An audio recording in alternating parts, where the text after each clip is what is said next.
안녕하십니까, 여러분. 벌써 또 한 주가 지나갔네요. 그래서 이번 학기도 3분의 2 지점이 지나가고 있습니다. 벌써 10일 주차인데요. 참, 날씨도 어, 이제는 완전 여름 같고요.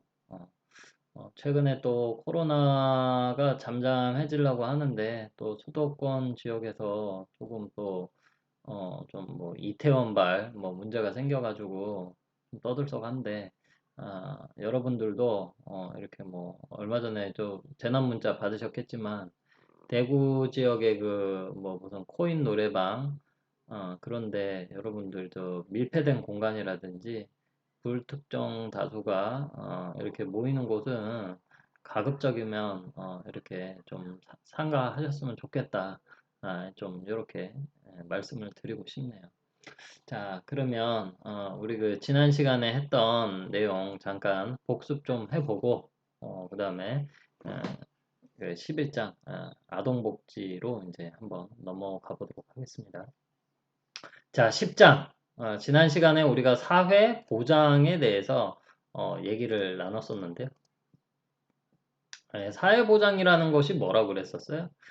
사회보장이라는 것은 우리나라 사회보장기본법, 지지난주에 제가 과제로도 냈었었죠. 어, 그러니까 어떠한 예방적 차원의 사회적 위험으로부터 국민을 보호하고 빈곤을 해소해서 결국 우리 국민들의 삶의 질을 향상시키기 위한 것이다. 어떻게? 사회보험이라든지 공공부조라든지 사회복지 서비스 및 관련 복지 제도로 국민들의 삶의 질을 향상시키겠다라고 얘기를 하는 게 이제 사회 보장이다. 이렇게 여러분들이 기억을 해주시면 될 것 같습니다. 그 다음에 우리나라의 사회 보장 하면은 크게 이제 사회 보험이 있었잖아요. 그래서 그 첫 번째 있는 게 이제 국민연금. 65세가 지나고 나면 이제 소득이 없게 되니까 퇴직 이후에 그때 이제 연금을 받아서 이제 생활을 하게 되는 거죠. 넉넉하진 않지만 그래도 있으면 훨씬 좋죠. 그 다음에 이제 국민건강보험, 건강보험 여러분들 그 병원 의료 서비스 받잖아요. 저렴하게 이제 전 국민이 이제 이렇게 똑같은 의료 서비스 받을 수 있게 해주는 게 국민건강보험 제도.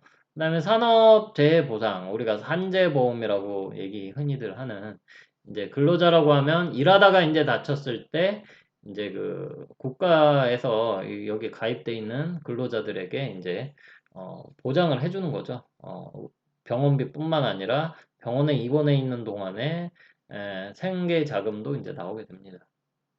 그 다음에 이제 고용보험 같은 경우는 가장 큰 게 이제 실업을 했을 때 이제 실업급여 타서 이제 받을 수 있게 해주는 거죠. 그리고 이제 직업 구직 활동도 이제 도와주고, 그 다음에 직업을 가질 때까지 이제 또한 그 직업 훈련 그런 것도 이제 여기서 해주고 있어요. 그 다음에 고령자라든지 장애인들 고용했을 때 이렇게 또 안정자금도 이렇게 지원을 해주기도 하고요. 그 외에 이제 지난 시간에 잠깐 얘기를 했는데 그 여성들 아이 출산하고 나면 출산할 때쯤에 출산 전후 휴가, 육아 휴직이랑 별도라 그랬죠. 출산 전후 휴가 급여가 나가게 되는데 그것도 여기서 나가고 육아휴직을 썼을 때 육아휴직 급여가 또 여기서 이제 나가게 됩니다. 그런 것들이 이제 고용보험을 우리가 근로자들이 가입을 했기 때문에 다 혜택을 받는다. 이렇게 보시면 될 것 같아요. 그다음에 이제 마지막 5대 보험 중에 하나인 마지막이죠. 노인 장기 방법. 65세가 넘어갔을 때 이렇게 치매 중풍과 같은 노인성 질환들이 왔을 때 가족들이 이제 더 이상 돌보기 이제 힘들잖아요. 그죠? 그런 간병 이러한 돌봄 문제를 사회에서 조금 부담을 하겠다 해서 요양원이라든지 주간보호라든지 방문 요양 서비스들을 받는데 원래는 어, 저소득 노인들이라든지 아니면은 돈이 있는 사람들 같은 경우는 전액 자기 돈으로 다 내야 됐는데 이제는 누구나 다 이제 똑같이 서비스 받을 수 있고 그 부담이 80%는 국가에서 부담을 하고 나머지 20%만 이제 부담을 하면 되는 이제 굉장히 그 가족들의 뭐라 그래야 되지? 돌봄 부담을 경감시켜주는 사회 연대 원리에 따른 그러한 제도다. 이렇게 보시면 될 것 같아요. 이거는 이제 여러분들이 그 나중에 그 노인복지론에서 또 별도로 배우실 거니까 그래 아시면 되고요. 그다음에 공공부조는 뭐가 있었어요? 우리가 앞에서 얘기했던 사회보험은 보편복지죠. 누구나 다 가입을 한 사람 누구나 다 이제 그 혜택을 받아요. 근데 이제 공공부조는 선별적이다. 자산조사를 통한다고 그랬었죠. 그래서 대표적인 게 여기 국민기초생활수급보장제도라든지 의료급여법 뭐 이런 거에 의거해서 생활이 스스로 생활을 유지할 능력이 없는 사람에게 국가나 지방자치단체가 그 사람들의 생활을 어, 넉넉한 생활을 보장해 주진 않습니다. 어느 정도 그 기본이 되는 그 정도 수준의 이제 인간다운 삶을 영위할 수 있도록 지원을 하는 제도 중에 하나다. 이렇게 보시면 될 것 같아요. 이렇게 해서 지난 시간에 10장 사회보장에 대해서 얘기를 했고요. 그러면 우리 그 이제부터는 사회복지 서비스들에 대해서 얘기를 할 건데 사회복지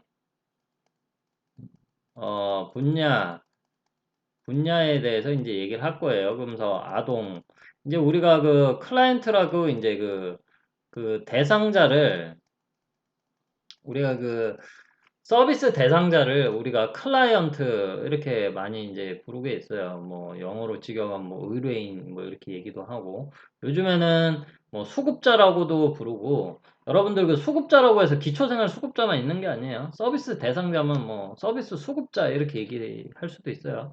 다양하게 부릅니다. 뭐 어쨌든 간에 뭐 이 우리가 그 전문 용어로는 이제 클라이언트라고 부르는데 이 클라이언트에 이제 유형이 있겠죠, 유형. 유형. 아동. 그 다음에 장애인도 있을 거고, 노인도 있을 거고, 다문화도 있을 거고, 등등등등. 굉장히 많습니다. 거기에 대해서 이제 이 책 목차에 따라서 하나하나 우리가 한번 살펴보도록 할게요. 그래서 뭐 아동복지를 우리가 먼저 하는 이유는 어째 보면은 우리나라의 사회복지 복지가 태동이 되어서 이제 시작이 된 게 아동복지부터 시작이 됐습니다. 아동복지. 왜 생뚱맞게 아동복지부터 시작이 됐냐. 자, 우리나라는 이제 어려운 시기를 20세기 초반에 많이 겪었었죠. 20세기 초반에는 일제 지배하에 있었고, 그 다음에 1949년, 뭐 50년대는 뭐 전쟁을 겪으면서 뭐 굉장히 사람도 많이 죽고 하면서 이제 전쟁 고아, 이런 아이들이 이제 많이 발생을 하게 되죠. 부모가 죽었는지 살았는지도 모르고 죽었을 수도 있고 알 수 없어요. 그래서 그 부모 없는 아이가 굉장히 많았습니다. 이 그 전쟁 과정 속에서. 그리고 남과 북으로 갈리면서 생리별을 하기도 하고요. 그래서 이제 이러한 그 전쟁 고아들을 이제 보살펴주는 곳이 이제 옛날에는 이제 고아원이라고 불렀었죠. 고아원. 지금 고아원이라는 단어를 쓰지 않잖아요. 그렇죠? 이 고아원에서부터 이제 시작을 하게 돼요. 그래서 실제로 아동복지법이 60년대에 만들어집니다. 아동복지법이 먼저 만들어지고 그 이후에 80년대에 이제 장애인복지법, 노인복지법이 이제 생겨나게 돼요. 그래서 아동복지부터 우리가 한번 살펴보는 거예요. 자, 아동복지에 대한 정의를 우리가 한번 먼저 내려볼게요. 자, 여러분들 생각하시기에 우리 아동복지의 대상이 누가 될까요? 아동복지의 대상. 어, 그냥 사회복지에 대해서 전혀 모르고 계신 분들은 아동복지의 대상이 누구냐 이렇게 물어보면요. 대부분 뭐 생활이 어려운 아동들 아니야? 뭐 이렇게 얘기를 많이 하십니다. 예, 그것도 맞는 말이에요. 그것도 맞는 말인데 반만 맞습니다. 자, 왜냐? 과거에 우리나라가 앞에서 얘기했지, 뭐, 고아원부터 이제 출발을 했다, 이런 얘기를 하긴 했는데, 이제 부모의 부재라든지, 이제 어떠한 특별한 문제, 이제 욕구가 있는, 특별한 문제죠. 부모가 이제 부재하여서, 어, 부재 중이거나 부모가 있어도 부모의 역할을 못 해가지고, 이제 그런 경우 이제 해준 아이들, 그런 아이들 맞지만, 음? 그 아이들만 케어해서 되겠어요? 예를 들어서 아동이 10명이 있어요. 10명이 있으면 그 문제 있는 그 한 명의 아동에게만 케어를 해주고 나머지 9명은 아무런 그것도 안 해줘도 될까요? 예. 이 그 한 명, 그 문제가 있는 그 아동만을 대상으로 하던 그 시절은 그 굉장히 옛날 시기, 옛날 구시대적인 복지고 지금의 이제 복지는 그 클라이언트 그 대상이 전 아동이에요. 전 아동. 모든 아동. 모든 아동. 왜냐? 문제가 있으면 문제를 해결해 주는 거 좋죠. 해결해 줘. 그리고 욕구를 해결해 줘요. 하지만 이 특별한 문제가 발생하지 않게 예방을 해 주는 게 더 좋겠죠. 그렇기 때문에 모든 아동을 우리가 그 대상으로 잡고 있고요. 그래서 특별한 문제나 욕구가 있는 아동은 물론 모든 아동이 어디에서 보통 아동이라고 하면 일단은 1차적으로 가족이랑 같이 지내겠죠. 응애 하고 태어나면은 누구를 처음 마주하게 돼요? 아이가 보통은 뭐 의사 선생님, 간호사 빼고 엄마를 마주하게 됩니다. 그렇죠? 가족이잖아요. 그렇죠? 그리고 가족, 그리고 아버지. 그죠? 가족, 그 다음에 사회의 일원. 그 아동이 이제 점차 성장을 해서 여러분들처럼 이제 지금 과도기긴 하지만 이제 학교를 졸업하시고 이제 취업을 하실 거 아니에요. 사회의 일원으로서 건강하고 건전하게 성장할 수 있도록 이제 해야 된다는 거죠. 그거를 과거에는 개인 혼자서 개인 가족들의 몫이었는데 이제는 국가, 민간, 우리 지역사회에서 다 같이 협력해서 벌이는 모든 복지적 활동을 우리가 아동복지라고 얘기합니다. 국가에서 하는 것만이 아동복지는 아니에요. 응? 자원봉사 단체도 있잖아요. 뭐 여러 가지 구호단체, 뭐 아동복지 단체들 많잖아요. 그렇죠? 그리고 뭐 우리 뭐 유니세프 뭐 기아대책 막 TV에 나오면 선전하잖아요. 그죠? 그거 국가에서 운영하는 거 아니잖아요. 다 비영리 NGO잖아요. NGO. 음, NGO, NPO. 비영리 민간단체, 뭐 이런 게 NGO, NPO라고 이제 얘기를 하죠. 자, 어쨌든 간에, 그래서 이 여기서 중요한 거는 아동복지의 그 대상이, 그 특별한 문제나 욕구가 있는 아이들만 해당이 되는 게 아니고, 모든 아동들을 대상으로 하고, 그리고 이 아동 대상으로 뭐를 할 거냐. 그 같이 살고 있는 그 가족, 그리고, 가족이랑 잘 지낼 수 있게 해주고, 그리고 더 나아가서는 그 아동이 우리 성장을 해서 사회 구성원으로서, 일꾼으로서 잘 성장할 수 있도록, 하는 여러 가지 활동들을 우리가 아동복지라고 이제 얘기를 합니다. 예. 자, 그래서 여기에 나오면 18세 미만의 모든 아동이라고 나오잖아요. 자, 근데 이제 여기서 또 유심히 보셔야 될 게 부모와 가족도 포함이 돼요. 왜 아동뿐만 아니라 부모와 가족을 넣었을까요? 자, 아동이 있으면요. 아동의 첫 바운더리가 되는 거는 가족이에요. 그쵸?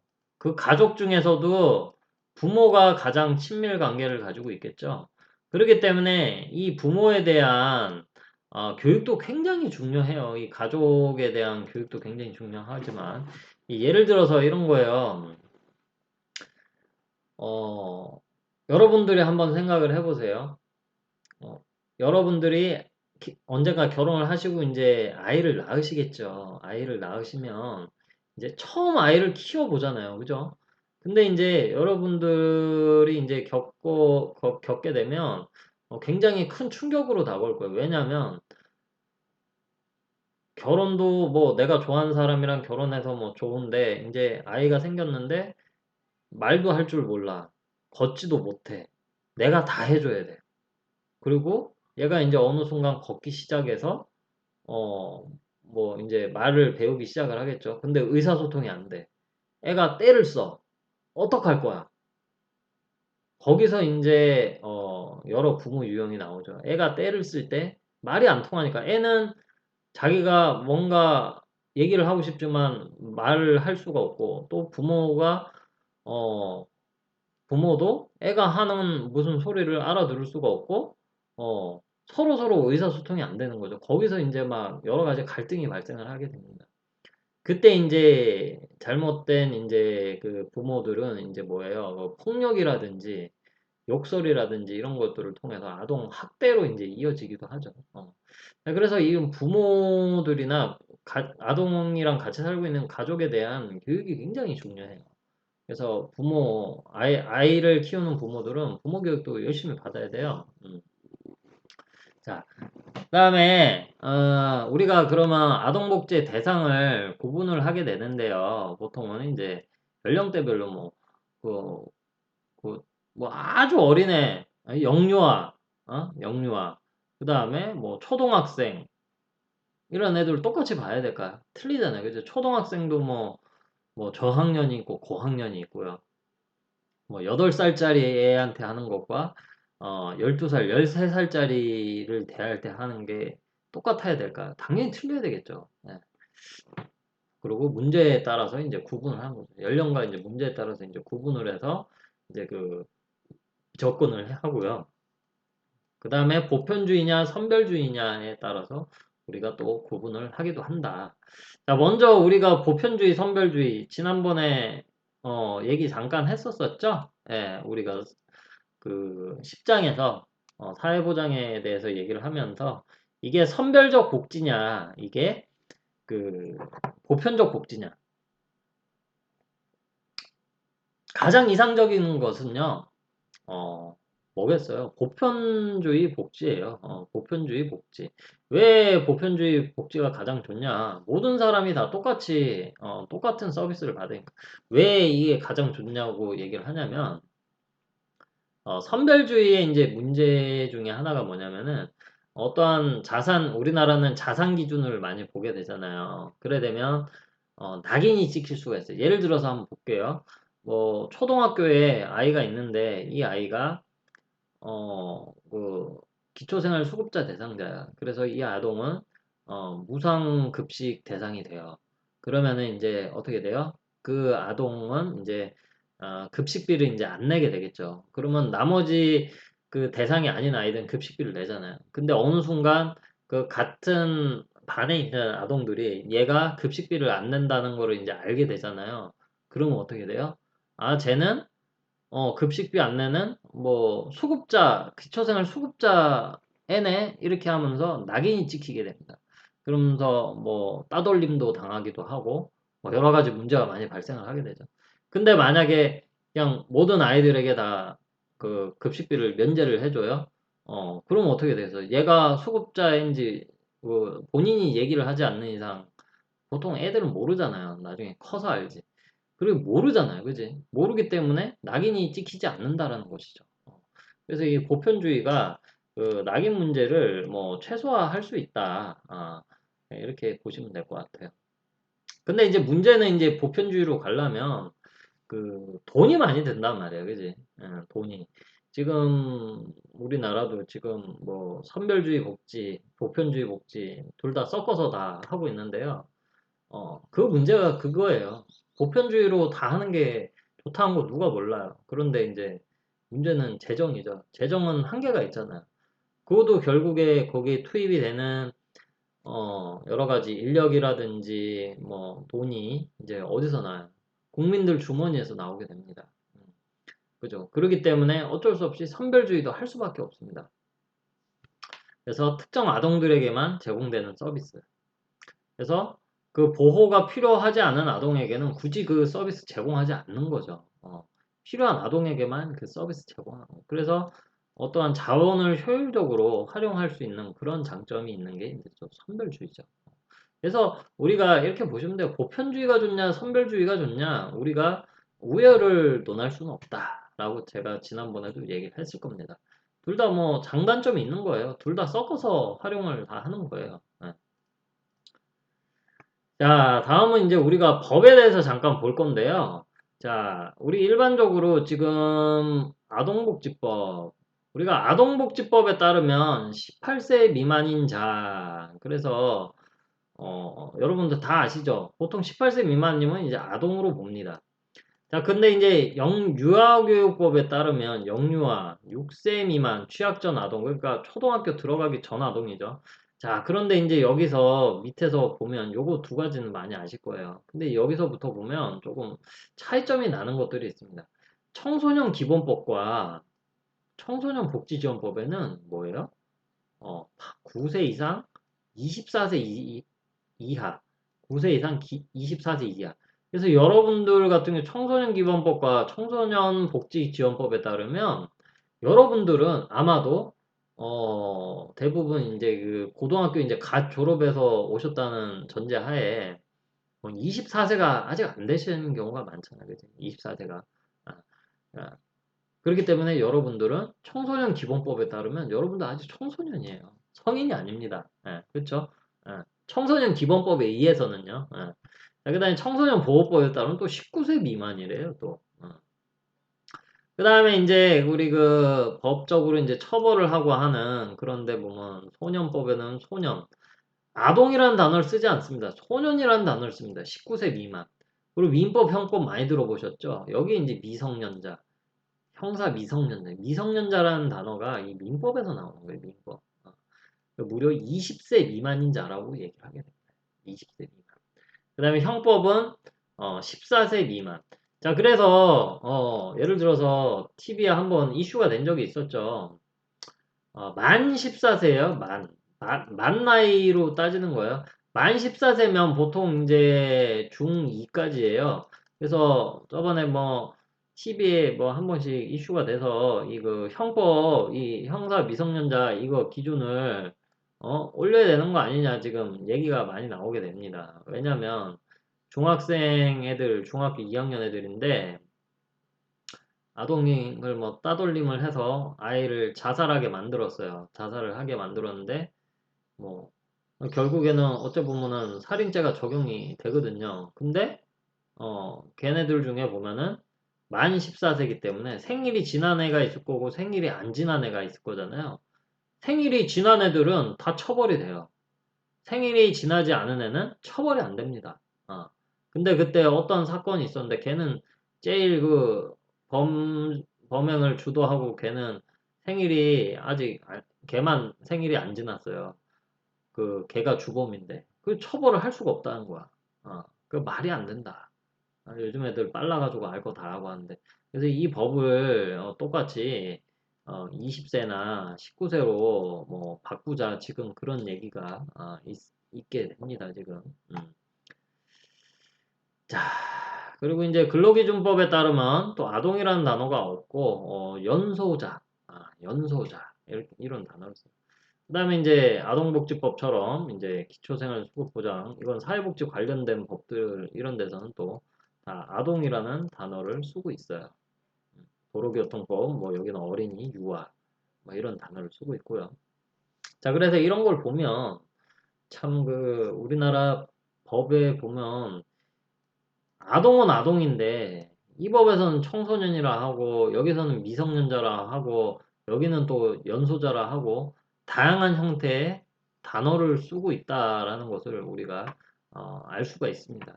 그래서 이런 가장 큰 이유는 이 법을 한 번에 만든 게 아니고 이렇게 뭐 필요에 따라서 하나씩 입법을 하고 또 필요에 따라서 또 가져오기도 하고 없애기도 하고 수정하기도 하면서 이게 수정 보완이 계속되다 보니까 한 번에 만든 게 아니어서 이렇게 단어가 일치를 하지 않는 그다음에 심지어는 이 기준도 제각각인 그러한 법이다.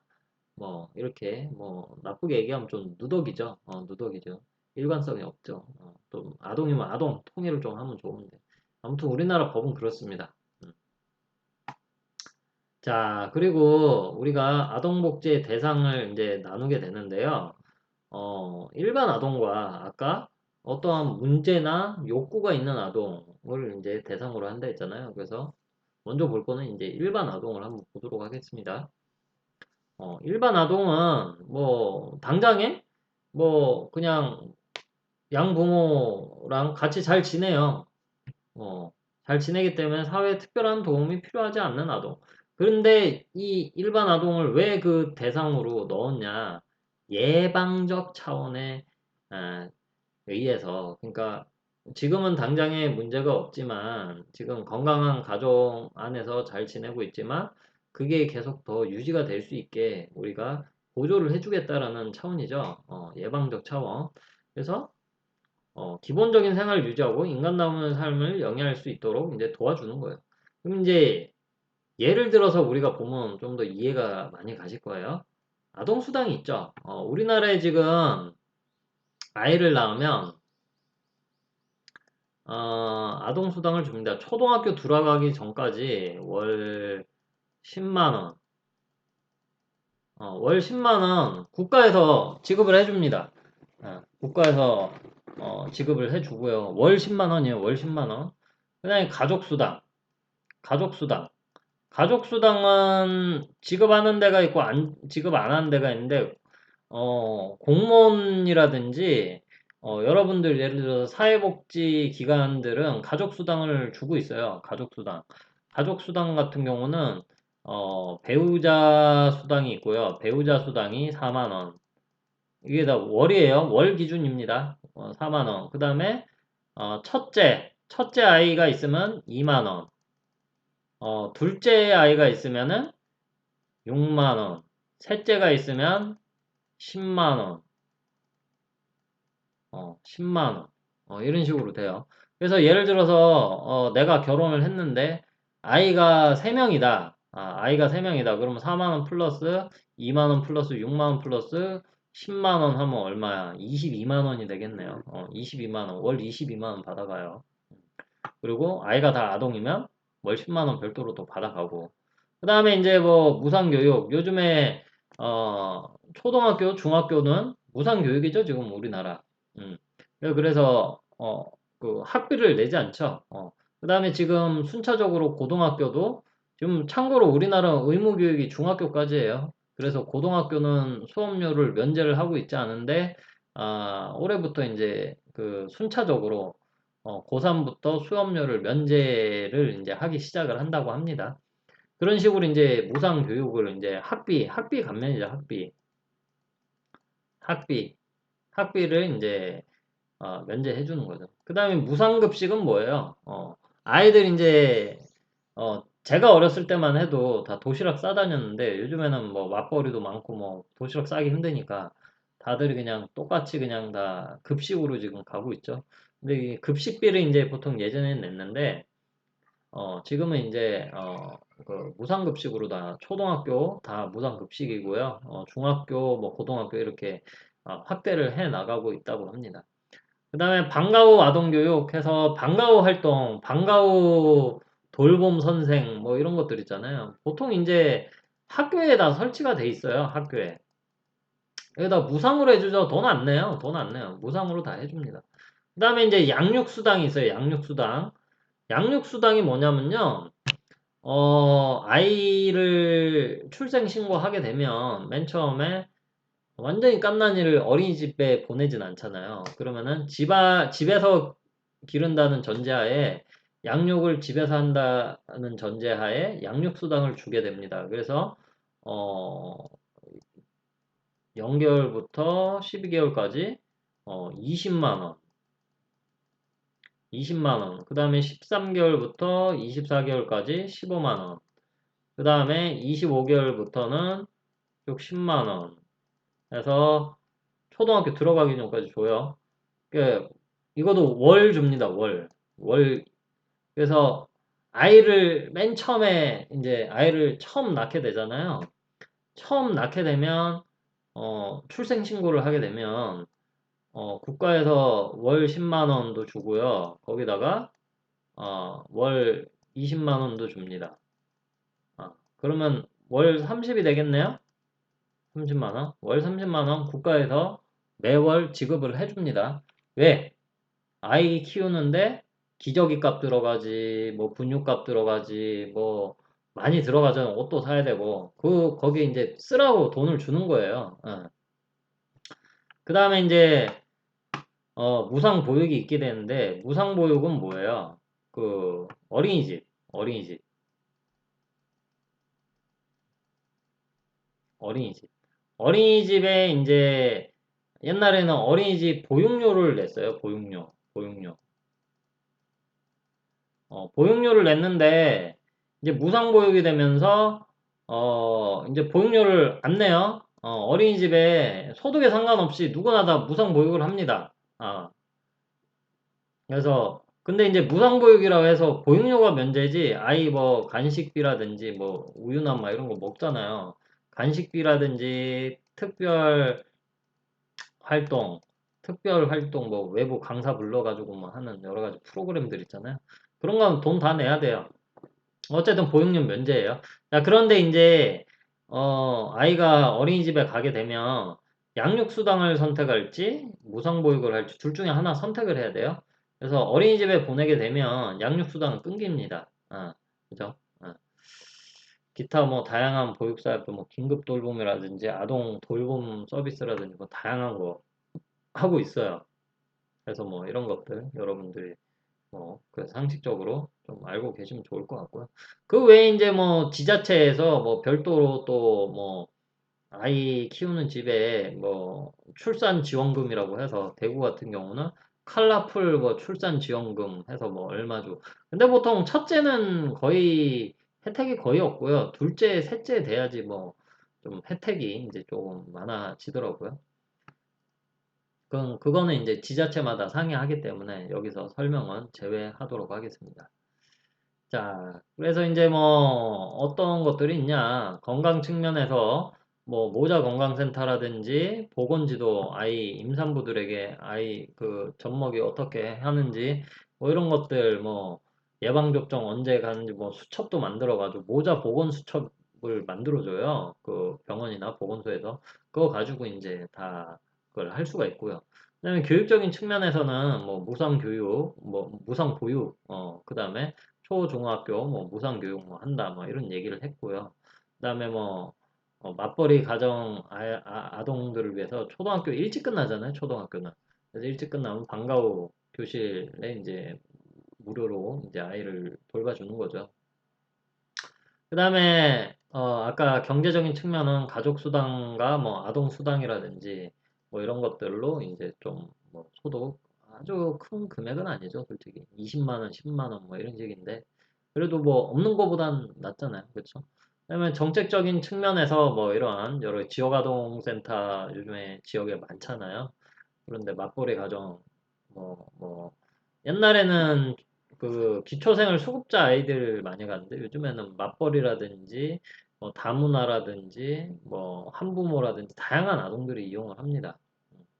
상담 뭐 일시보 아동급식지원센터 그다음 아동보호 전문기관 건강가정지원센터 이런 거 설치해가지고 아동들에게 이제 필요한 여러 가지 서비스들을 정책적으로 지원을 하는 시설들을 요즘에 많이 지었죠.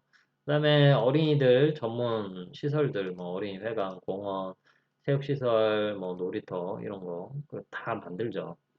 그리고 뭐 이런 권리 헌장 이런 거 있다 뭐 그거 아시면 될 것 같고요. 자, 그러면 이제 이러한 좀 전에 얘기했던 아동복지 대상은 일반 아동을 대상으로 얘기한 거고요.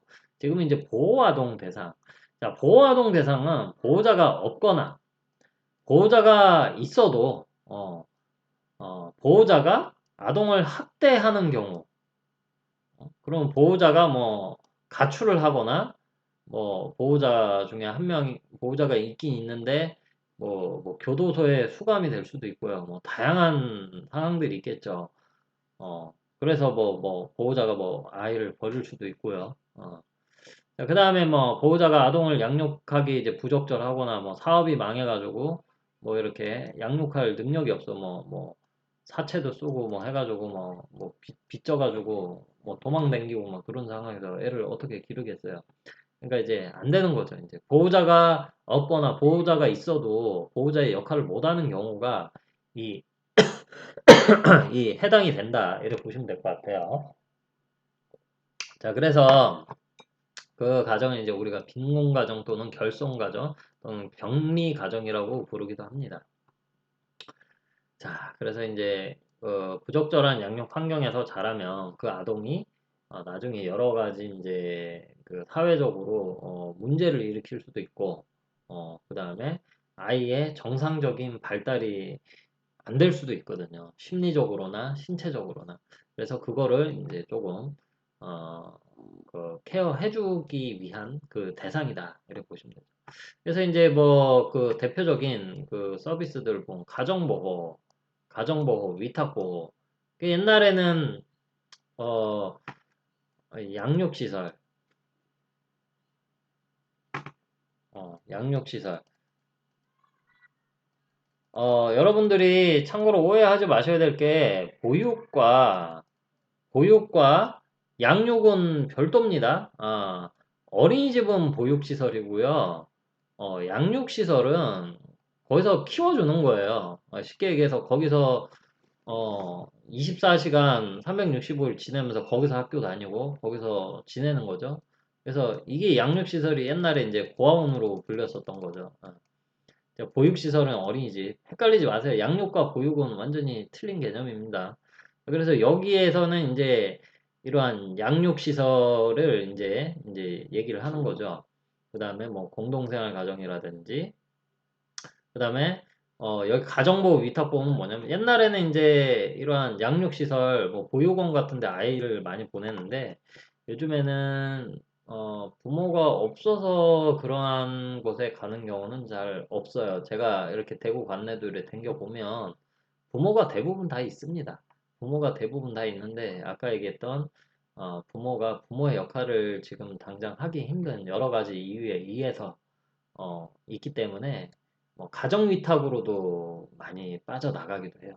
그냥 가정 위탁 신청하는 가정에서 대신 아동으로 이제 키워주는 거죠. 대신 이제 가정 위탁하는 가정에 이제 돈을 많지는 않지만 돈을 좀 줍니다.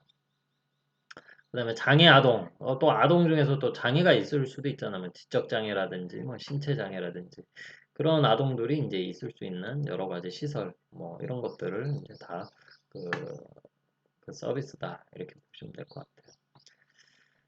자, 그래서 뭐 아동 분류를 우리가 환경이 지금 도저히 안 돼가지고 그런 경우, 어떠한 장애가 있어서 그런 경우, 그다음에 어떠한 그 법적인 문제가 있어가지고 그런 경우, 어떠한 그 학대라든지 이런 게 있어서 되는 경우도 이렇게 다양하게 이렇게 우리가 나눠서 한번 살펴볼 수가 있게 되고요. 자, 그 다음에 이제 우리가 서비스 제공 장소에 따라서 분류를 두 가지라고 이제 어, 재가가 있고요. 그 다음에 가정외. 어차피 보면 시설이죠, 시설. 자, 재가라고 하면 집, 집에서 받는 거예요, 집에서. 자, 그래서 제일 좋은 거는 아동 입장에서는 누구랑 지내는 게 가장 좋아요. 가정에서 가족과 함께 지내는 게 가장 좋죠. 자, 그래서 이제 가족과 함께 지내는데 그 조금 뭐라 해야 되지? 부모가 이혼을 한다든지 그래서 뭐 한부모 가정이거나 아니면 부모가 다 없지만 그 할아버지 할머니가 키우는 이제 조성 가정 그런 경우에 이제 이렇게 구조적으로 이제 결손이 있지만 어 그래도 뭐 가족에서 뭐 좀 필요할 때 뭐 누군가가 아이돌 보험 서비스라든지 이런 걸 제공을 해서 어, 그, 그 부모의 그 공백을 조금 채워줄 수 있는 그런 것들, 가정의 해체나 붕괴를 막아주는 그런 기능을 이제 해주게 되는 거죠.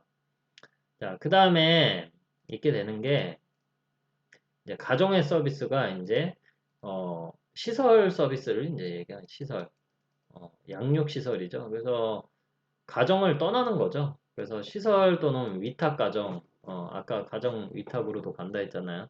그런데 가서 이제 생활을 이제 하고 오는 거죠. 그래서 뭐 취업모라고 돼 있는데, 뭐, 엄마가 경제적 능력이 없어서 이제 그렇게 떠나는 거죠. 보통 그런 부모가 있는 아동들 같은 경우 자기도 부모가 있는지 다 알아요. 알고 있고 그또 부모들도 뭐 명절 때라든지 아이 생일 때라든지 뭐한 달에 한 번이나 뭐 이런 식으로 주기적으로 와서 자기 아이를 보고 간다고 합니다. 옛날이랑 틀려요. 자, 그리고 이제 우리가 앞에서는 서비스 제공 장소에 따라서 가정과 가정 아닌 곳 이렇게 구분을 했는데 지금은 이제 우리가 그 서비스 기능에 따라서 또 분류를 해요. 크게 이제 세 가지로 이제 나눠서 보는데 지지적, 보충적, 어, 대리적, 이렇게 세 가지로 하게 되는데 먼저 첫 번째가 이제 지지적. 그래서 1차 방어선이에요. 그래서 예방 차원에. 그래서 지금 당장에 어떤 문제가 아무런 문제 없어. 잘 지내고 있어요. 해피해. 그런데 이제, 더 잘하라고, 부모의 역할을 잘할 수 있게 여러 가지 이제 뭐 상담이라든지 교육이라든지 이런 거 많이 해주는 거죠. 그렇죠? 그리고 뭐 아이와 부모가 뭐 함께하는 시간이 적으니까 건강가정지원센터 같은 곳에서 뭐 아이와 함께하는 무슨 프로그램 참여해서 뭐잘 모르니까 가서 배우는 거죠. 아이 데리고 가가지고 뭐 이렇게 노는 것도 잘 모르는 경우도 있거든요. 아이랑 어떻게 놀아야 되는지 그런 경우 가가지고 배우고 오는 거예요. 교육도 듣고 처음부터 여러분들 부모라고 처음부터 아빠의 역할을 잘할 수 있고, 처음부터 엄마의 역할을 잘할 수 있는 건 아니잖아요. 그쵸? 그리고 뭐, 그 적절한 교육을 받으면은 더 잘할 수 있을 거고. 그쵸? 이제 그런 것들을 이제 여기서 이제 해준다라는 거죠. 그 다음에 이제 두 번째가 이제 보충적 역할. 여기서부터는 이제 부모가 이제 뭐 여러 가지 이유가 있겠지만 부모의 역할을 다 해줄 수가 없게 되는 거죠. 그런 경우 이제 부모의 역할을 일부 보조해 주는 거예요. 그래서 거기서부터 이제 오게 되는 게 아이들에게 이제 직접적인 이제 외부에서 제공되는 서비스다. 그래서 뭐 그 아이돌봄 서비스 부모가 부재 중일 때 아이를 일시적으로 집에서 잠깐 돌봐주는 거죠. 그런 것들. 그, 뭐, 아동 수당 뭐 이런 거 주는 것도 이런 거고. 그 다음에 어린이집도 어째 보면은, 원래는 옛날에 집에서 아이를 다 돌봤는데, 교육도 집에서 다 하고요. 근데 요즘에 맞벌이 가정이 많잖아. 아이를 어디선가 돌봐줘야 돼. 그러니까 어린이집 이런 것들, 그런 곳에서 이제 보육 서비스. 예, 비행 아동 청소년들, 그죠? 그 다음에 장애 아동, 그 장애 어린이집 이런 것도 있잖아요. 그렇죠? 그 다음에 여러 가지 이제 지역 아동센터, 뭐 보육시설, 뭐 이런 것들이 이제 다 2차 방어선, 2차 방어선. 부모가 있기는 하지만 부모가 부모의 역할을 다 해주지 못할 때, 그, 좀 공백이 발생했을 때 그거를 일부 채워주는 그런 느낌이라고 생각을 하시면 될 것 같아요. 자, 그 다음은 이제 대리적. 아예 부모의 역할을 전체를 그냥 부분 또는 전체를 그냥 거의 다 해주는 거죠. 그래서 아예 그냥 뭐 가정 위탁 가정이라든지 시설로 가가지고 지내는 거야. 아니면은 입양이나 뭐 이런 것들 하고요. 그다음에 공동생활 가정이 뭐냐면 이러한 시설 하면 좀 큰 이런 느낌이 들잖아요. 이제 공동생활 가정은 일반 주택이나 뭐 일반 주택 뭐 아파트, 빌라 뭐 이런 데에서 뭐 아이들 뭐 서너 명이서 사회복지사 한 명이랑 이렇게 같이 지내는 거예요. 그런 뭐 이런 것들이 있다. 그래서 부모의 역할을 그냥 아예 대신 해주는 것을 대리적 서비스라고 이제 얘기를 하는 거예요. 그래서 아동 양육시설 가면 뭐 필요에 따라서 뭐 그 담당 뭐 아이 담당 그 방에 그 담당 선생님이 있거든요. 그 아이들이 그 선생님을 이제 엄마나 아빠라고 이제 부르기도 하죠. 자, 그다음에 이제 아동복지법에 따른 이제 복지법에 의한 이제 시설 분류들이 이제 나오게 됩니다. 그래서 아동복지 시설 종류들이 이제 나오게 돼요. 그래서 우리가 크게 아동복지 전담기관과 아동복지 시설로 이제 나눠가지고 이제 구분을 하게 되는데요. 어찌 보면 아이들에게 직접적인 이제 아이가 이제 피부로 느끼는 서비스 제공하는 곳이 이제 이런 곳이고, 아동복지 전담기관은 나중에 만들어진 곳인데, 이제 가정위탁, 그러니까 위탁가정을 발굴해서 그 아이와 이제 연결시켜주는 그런 역할을 하는 곳이거든요. 그런 거. 그 다음에 아동보호 전문기관 같은 경우, 아동학대가 발생했을 때, 학대받은 아동, 거, 거기 조사를 하고 그 학대받은 가정에서부터 아이를 데리고 나와야 되잖아요. 이제 그런 역할들을 이제 하는 곳이죠. 그다음에 아동복지 시설들이 이래 있는데 시간이 지금 좀 애매해가지고 오늘은 이제 여기까지 하도록 하고요. 다음 시간에 이제 이 각 아동복지 전담기관 아동복지 시설 종류들이 이제 뒤에 막 나오게 되거든요. 거기서 어떤 유형이고, 거기서 무슨 역할하고, 뭐 어떤 식으로 운영이 되는지, 아주 자세하게는 우리가 할 수는 없지만, 사회복지 개론이다 보니까, 그러지만 우리가 어떤 것들이 있는지는, 한번, 전반적으로 한번 살펴보는 시간을, 다음 시간에 한번 가져보도록 하겠습니다. 자, 그러면 오늘 수업은, 요번 주 수업은 여기까지 하도록 하겠습니다. 수고 많으셨습니다.